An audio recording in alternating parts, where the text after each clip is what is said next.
Olá, ouvintes! Sou a sua contadora de histórias e hoje trago mais um relato que recebemos via e-mail. Peço desculpas, pois estou afônica, mas darei o meu melhor como sempre. Seguimos com o relato.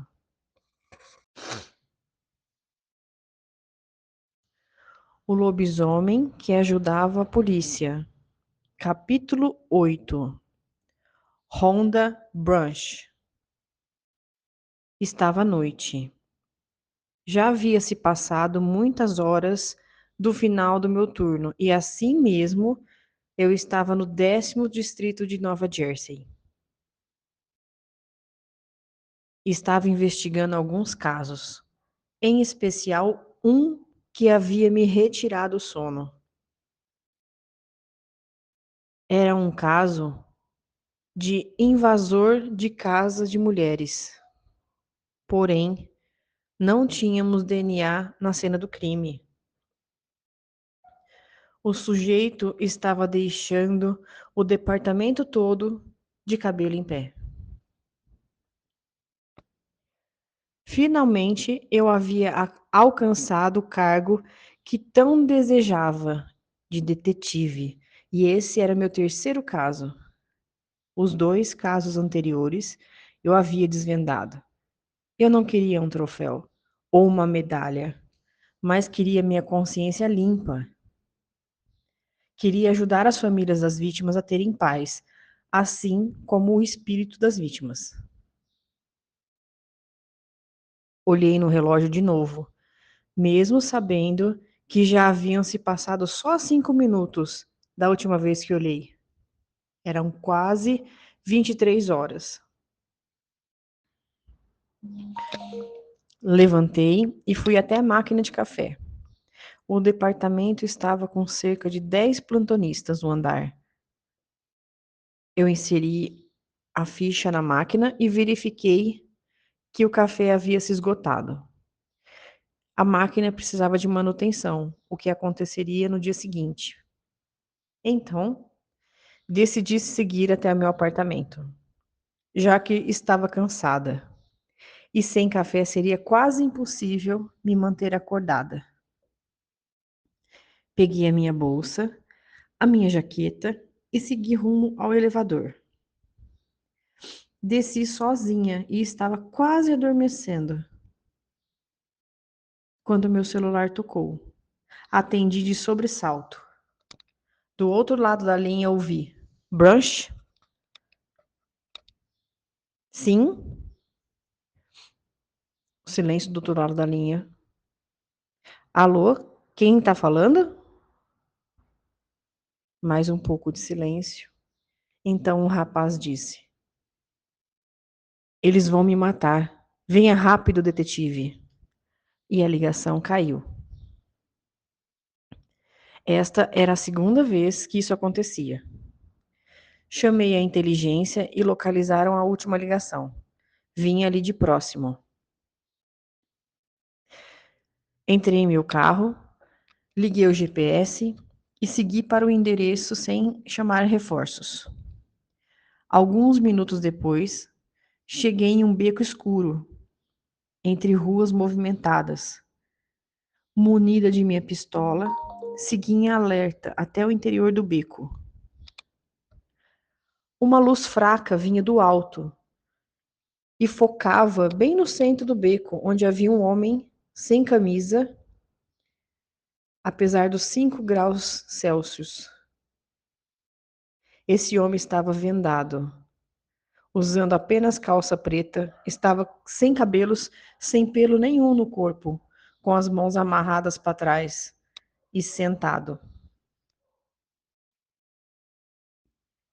Me aproximei, olhando para todos os lados, quando pisei numa poça de água fazendo barulho. O homem levantou a cabeça e disse: Detetive Branch? Sim, respondi, me aproximando, liberando as amarras. Por favor, detetive, me tira daqui. Eu prometo que eu falo tudo o que você quiser. Assim que liberei as mãos das amarras de pano, eu usei as algemas. trazendo ele para o carro, mesmo vendado. Seria melhor seguirmos assim até a delegacia, já que não sabia quem era esse rapaz. Chegando ao carro, por questões de protocolo, acomodei ele no banco de trás, ao lado do passageiro, não ao lado do motorista, caso ele resolvesse chutar quem estiver à frente. Não o conhecia. Segui o protocolo da melhor forma possível. No caso ali, não tinha ninguém sentado no passageiro. Então, num acesso de raiva dele, eu não perderia o controle do volante. Seguimos em silêncio e o mantive vendado. Sabia que se tratava de um predador, porque ele estava tentando enxergar e sentir qualquer perfume ou qualquer cheiro que pudesse.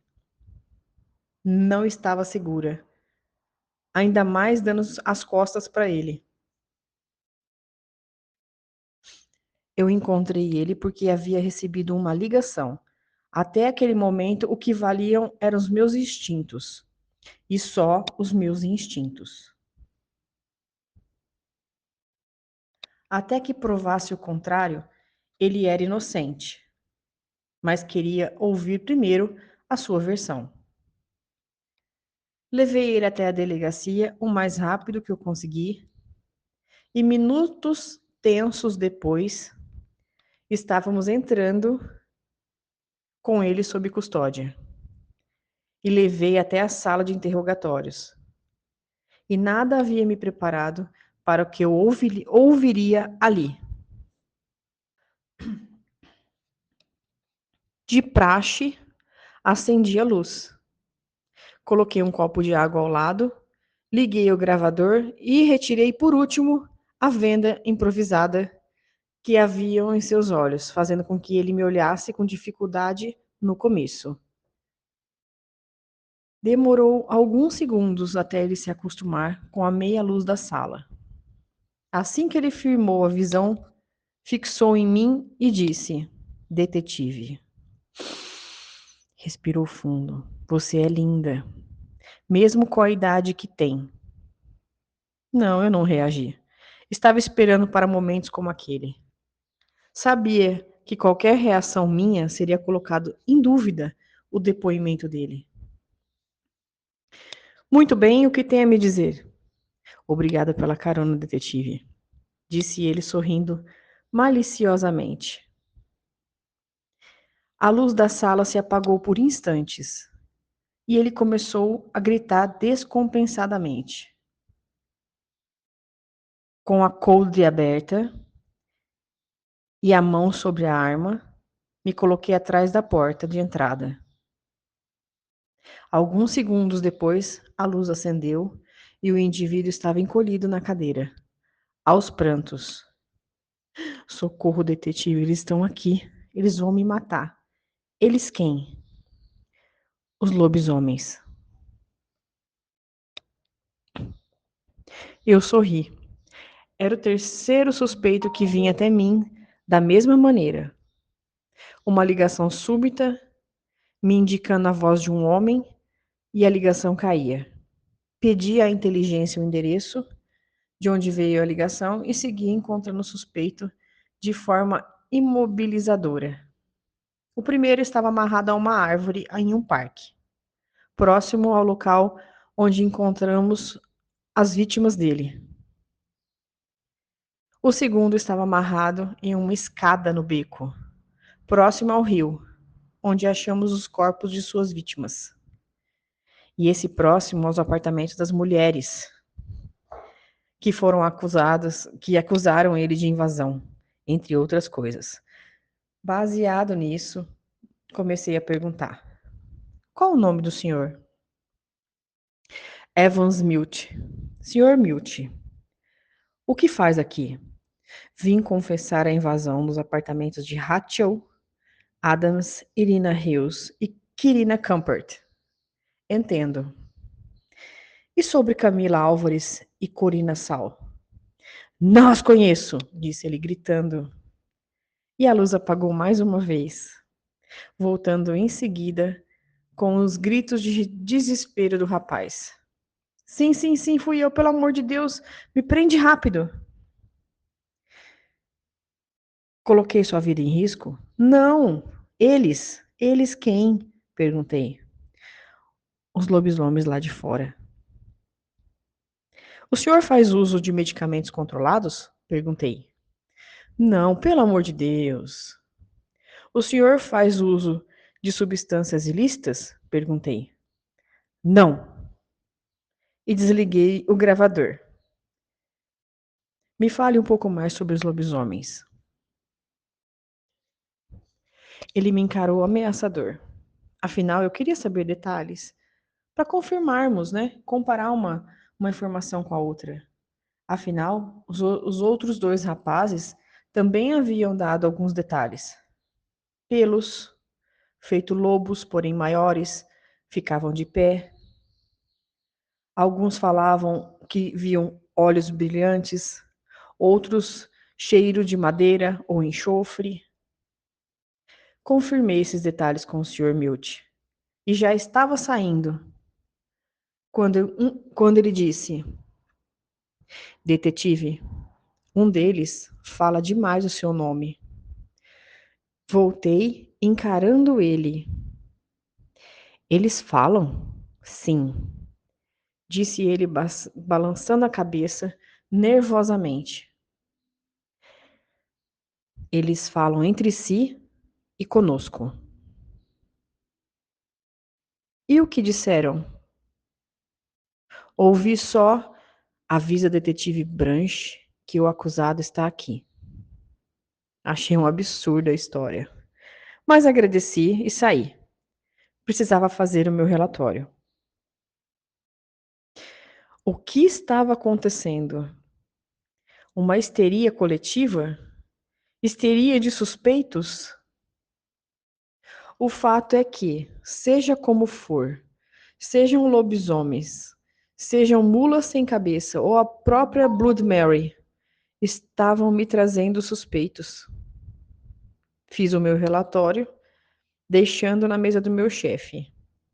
Os suspeitos estavam sob custódia, por alguns dias até reunirmos provas contra eles. Estava novamente na porta do elevador esperando para descer. Pretendia seguir até o meu apartamento, dormir algumas horas, pois precisava voltar amanhã ao trabalho. A porta do elevador se abriu e não estava vazio. Um rapaz estava no fundo do elevador e não desceu quando este abriu. Eu entrei. As portas do elevador se fecharam e fui dominada por um sentimento de ansiedade acima do normal. Olhei para o rapaz e ensaiei um sorriso.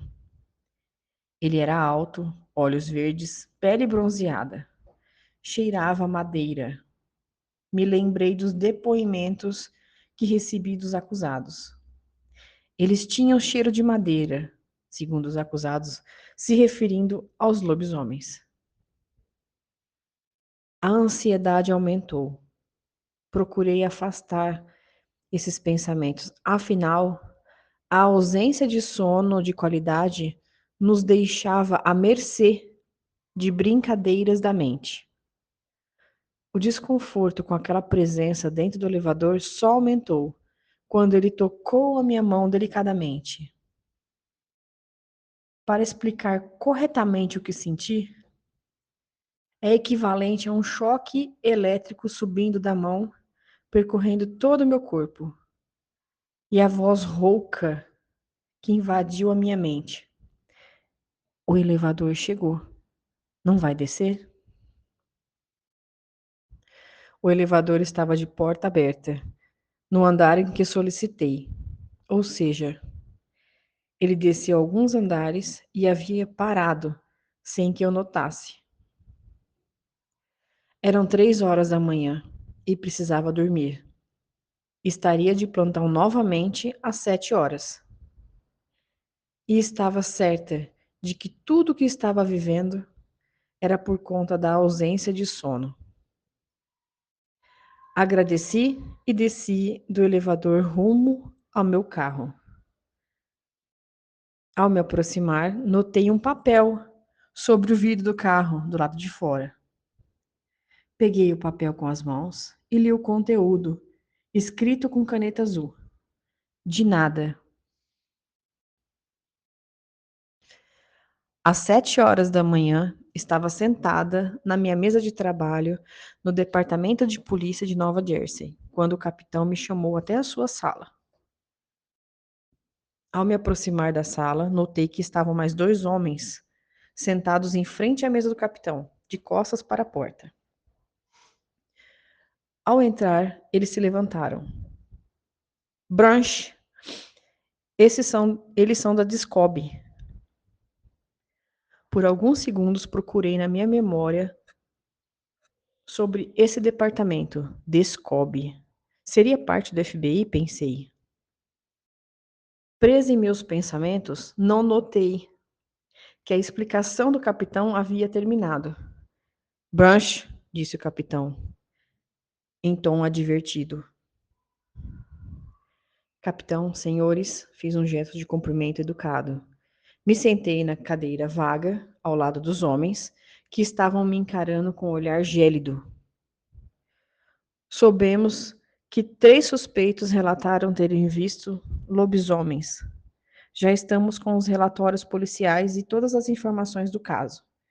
E vamos levar conosco. O quê? Eu disse surpresa.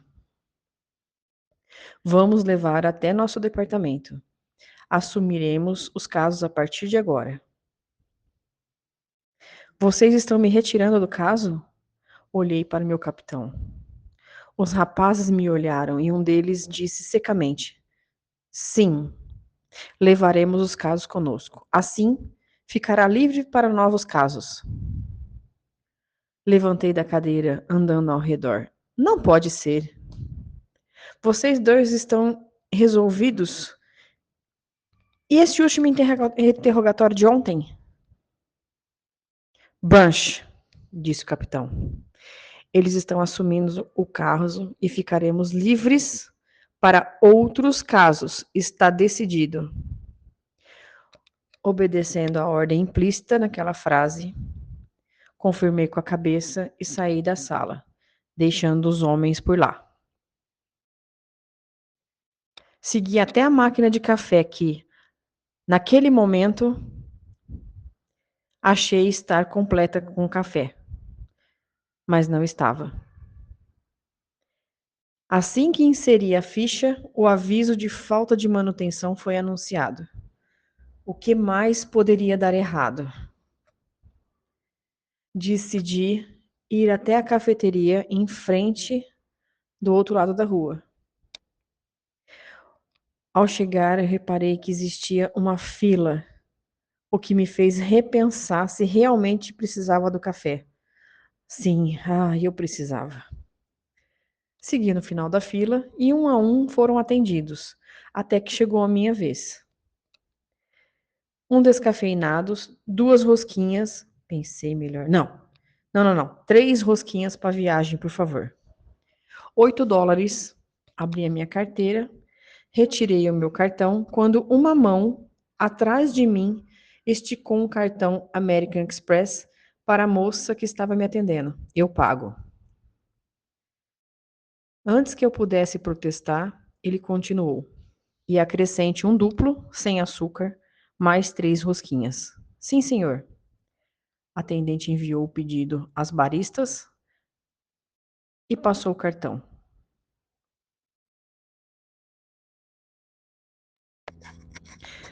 Me virei para agradecer aquele gesto cavalheiro e vi 2 olhos verdes claros me penetrando. Uma onda de calor invadiu meu corpo, me faltando o ar. Era o rapaz do elevador da noite passada. Naquele momento da minha vida, eu tinha cerca de 25 anos. Não era uma menininha. Já havia me casado anteriormente com meu namorado de colégio. Éramos muito novos quando nos tomamos a decisão de morar juntos. E quando descobri que ele estava apaixonado por outra mulher, não foi novidade. Me entreguei ao trabalho, suprindo alguma necessidade que eu tinha. Desde então, nunca mais quis me relacionar com ninguém e nem sentia falta. Mas aqueles olhos verdes me deixavam sem ação. Procurei palavras enquanto a atendente fazia o pedido. Até os 2 copos chegarem na minha mão, eu estava em silêncio. Ele seguiu para uma mesa suspensa da cafeteria, apoiando a caixinha com bolinho sobre ela. Ele me olhou, esperando que entregasse o café que ele pediu, que estava na minha mão. Mas eu ainda estava sem reação, imersa nos meus pensamentos. Na verdade, eu queria saber por que aquele homem mexia tanto comigo. Meus pensamentos foram interrompidos por uma voz rouca e máscula. Você vai tomar os dois? Disse o rapaz à minha frente. Senti imediatamente umedecer uma parte sensível. Parecendo ler pensamentos, ele sorriu, mostrando uma linha de dentes brancos. Me desculpe, falei com certa dificuldade. Respirei fundo e comentei. E obrigada pelo café. Sou Rhonda Branch, disse ele, estendendo uma mão e segurou com delicadeza, respondendo: Muito prazer, senhorita Branch. Eu sou Eric Trend. Muito bem, estou te devendo um café, disse a ele, que confirmou com a cabeça. O que o senhor faz aqui, Sr. Trent? Eric, por favor. Me chame apenas de Eric. Sim, senhor Eric, disse em tom de brincadeira. Só Eric, disse ele sorrindo. Trabalho para a empresa Trend As. Entendi. Você trabalha na empresa ou é o dono dela? Afinal, o seu sobrenome é o nome da empresa. Ele sorriu. Que bom que notou, mas é a empresa do meu pai, não minha. Eu apenas trabalho lá. Apenas sorri. Não conseguia concatenar as ideias com a presença daquele homem. Ele apontou a caixa de bolinhos e disse: Como você mantém a forma comendo tanto doce? Foi a minha vez de sorrir. Realmente não esperava por aquele comentário divertido. Eu treino, disse com certeza nas palavras. Eu sei, ele respondeu. Como você sabe? Perguntei curiosa. Ele levou o dedo até aonde ficava meu distintivo na cintura. Porque você é detetive. Tem treinamento policial. Sorri para ele. Ele era observador. E eu gostei.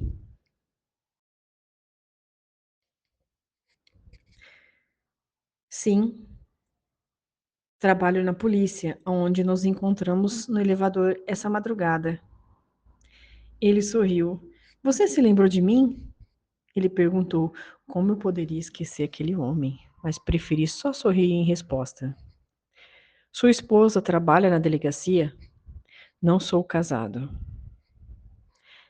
respondeu ele. Eu já havia verificado se havia alianças na mão dele e realmente não havia. Então, uma namorada, talvez? Ainda não tenho namorada. Namorado, então? Perguntei sorrindo, e ele gargalhou. Acho que pareço gay? Aquele homem exalava testosterona a cada célula do corpo. Era como se houvesse eletricidade ao redor dele. Conforme íamos conversando, em pé, na mesinha de cafeteria, eu conseguia ver algumas mulheres olhando uma segunda vez para Eric, paquerando ele sem o menor pudor. Ele realmente é um belo modelo masculino. Ele exalava a sexualidade masculina. E era exatamente isso que não sabia o que aquele homem fazia ali comigo. Não, não parece gay. Me desculpe pela pergunta.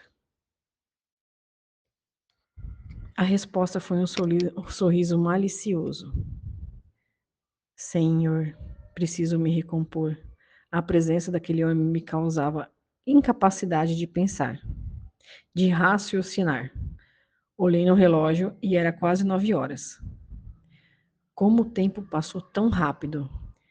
Eric, eu preciso voltar. Mais uma vez, obrigada pelo café. Ele estendeu a caixinha de bolinhos. Leve para comer mais tarde, disse ele. Mas você não comeu nenhum. Eu comerei outro dia. Ele sorriu maliciosamente. Quando eu disse, agradeço mais uma vez. Nos veremos em breve. Ele sorriu e eu saí, com a caixa de bolinhos na mão e um sorriso no rosto. Não sabia se veria aquele homem novamente, mas aquele café tinha sido perfeito.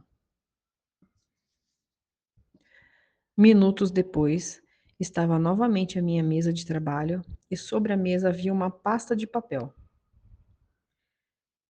com um post-it amarelo escrito: Branch, revise este caso. Era a letra do capitão. Bem conhecia aquela letra.